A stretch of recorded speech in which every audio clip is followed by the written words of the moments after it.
Okay, so just to let you know, for me, in my brain, yes, this is boiling, but for me, this feels like a simmer. So you do you, but, you know, I want it to be a little bit more aggressive and maybe evenly across before we go to the next step. Also, my stove is like uneven, so there'll be more action on the left side than the right side in general. Just the stove is uneven, foundation problems, stuff.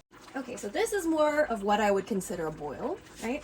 And so I'm gonna add the soy and salt. I used fancy salt, by the way. And so it said to kind of do like this, right?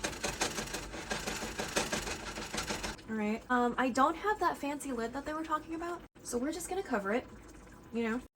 This has a hole in it, and honestly, it's very close to the surface of the flesh, but part of the reason I think that they want you to use that fancy metal cover is because when it starts slicing into the flesh, then you know, like, you're ready for the next step. Okay, so it said to, like, lower the temp, so I'm doing that too. And it said to let it kind of cook like this for 20 to 30 minutes. So I'm gonna do 20, and I'm just gonna kind of adjust the positioning on the burner a little bit. But yeah, and while this is working, I'm gonna show you our salad dressing situation.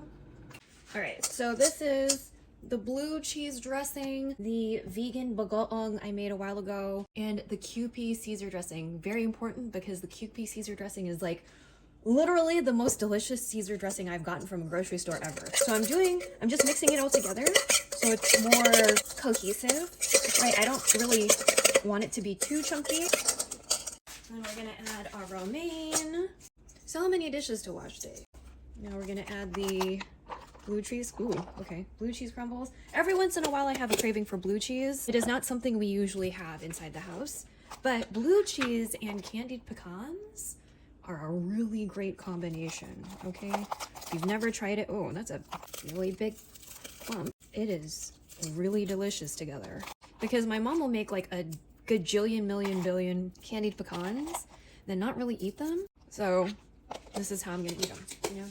Make sure they get eaten and stuff. Did I drop the spoon in it? Well, that's awkward. Did I drop the spoon in here?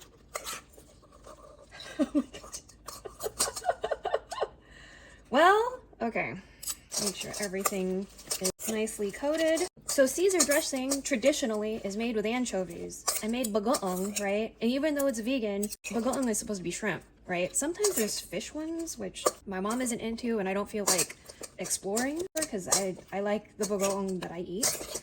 But I figured, you know, that would probably go really well with the Caesar dressing, you know? So yeah, that's how we got this. Y'all should try it. I will link the vegan bagoong recipe when I find it again. I'm pretty sure I printed that one out. So, ta-da! Pretty! All right, so we're gonna turn off the heat and also take it off the heat. And we're gonna keep this cover on. So I'm just sliding it onto a burner that we are not using. And we're gonna leave it here for 30 minutes and then check. You're still liquid. Yeah, we're good. Well, let me just take a peek because I don't know if I should have been adding liquid at some point. Damn, basically all the liquid's gone. Okay, that's fine. I'm sure it's fine. All right, so I definitely taste the bonito flakes and it's really tender. Fantastic.